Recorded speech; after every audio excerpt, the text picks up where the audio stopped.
Maligayang Pasko po, kapamilya. Ito po si Father J-Boy at tayo na po at magkape at pandasal. Nakipila ka na ba para makasakay? Nagpalipas ka na ba ng oras sa pagsundo ng anak? Naghintay ka na ba sa pagdating ng kabiyak o kapamilya na galing sa ibang bansa? O nagdasal para sa resulta ng board exam? Araw-araw, mayroon tayong hinihintay. Pangkaraniwang karanasan ito sa ating buhay. Ngunit sa panahon ng madaling resulta o instant result, hindi natin nakikita ang kahalagahan ng paghihintay. Sa paghihintay, nakikita natin kung gaano kahalaga ang hinihintay.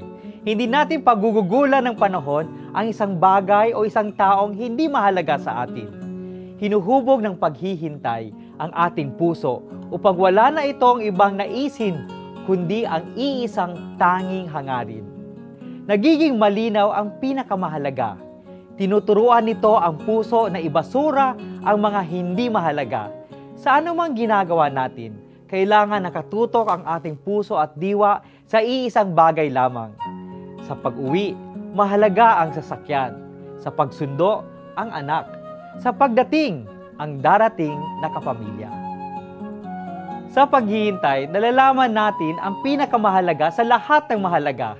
Ang pinakamahalaga ang siyang magbibigay ng kahulugan at kulay sa ating buhay.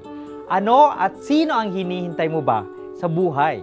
Naghihintay ka ba sa katuparan ng iyong mga pangarap?